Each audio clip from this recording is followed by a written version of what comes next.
Là, on attaque ma découverte préférée de ces 5 dernières années. J'ai adoré Lethal Weapon qui est ma série préférée de la rentrée 2016. J'étais fou devant Légion et sa qualité de réalisation au-dessus de tout ce qui s'est fait en 2017. Mais ce que j'ai découvert de mieux cette année, c'est Dirk Gently. Précisément, la série s'appelle Dirk Gently's Holistic Detective Agency. Pourquoi holistique ? Parce que pour Dirk, on ne peut résoudre une enquête que si l'on prend en compte tous les ensembles qui la constituent, de l'évidence frappante aux minuscules petits détails qui n'a aucun sens. Les énigmes sont toutes improbables, c'est ce qui fait la beauté du show.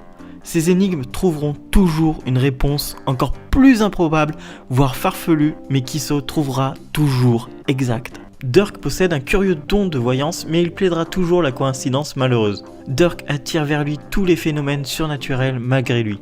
Pour lui, il faut toujours aller voir où les indices le mènent, et en faisant ça, rien ne peut lui arriver.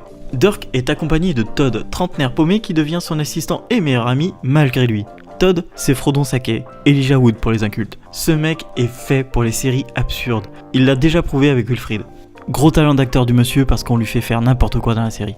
On rencontre beaucoup de personnages dans cette série, tous un peu loufoques. Certains d'entre eux ont des étranges habilités, pas des pouvoirs, des habilités. Par exemple, vous rencontrerez Bart qui est une assassin holistique. Elle doit tuer tous ceux qui passent sur son chemin pour arriver à Dirk Gently et le tuer. Elle tue tout le monde car s'il la rencontre, c'est qu'il méritait de mourir. Et ceux qui ne meurent pas à cause d'une intervention externe, c'est qu'ils doivent l'aider dans sa quête. Il y a d'autres personnages importants comme le groupe de punks déjantés qui cassent tout par plaisir. On ne sait pas s'ils sont des amis ou non de Dirk, mais ils apparaissent toujours quand il en a besoin. Il y a aussi la sœur de Todd qui prend de plus en plus d'importance. La particularité de sa sœur, c'est qu'elle est atteinte d'une maladie des nerfs qui a été imaginée uniquement pour la série, la pararibulitis.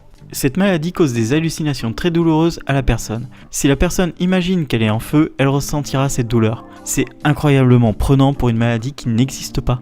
On peut être dérouté au début, mais on se surprendra à penser quand on verra une voiture des années 60 dans un arbre au milieu d'un champ avec une personne morte depuis 40 ans dedans et une autre personne vivante dans le coffre que c'est normal et qu'il y a une explication logique mais improbable à ça. La saison 1 est sur Netflix, ce sont 8 épisodes fantastiques. La saison 2 est en cours et même avec un univers que l'on ne découvre plus, c'est tout aussi passionnant et fou et improbable, rempli d'acteurs connus à qui on peut dire « fais ce que tu veux du personnage, il faut juste qu'il soit spécial ton perso ». Et ça fonctionne à merveille.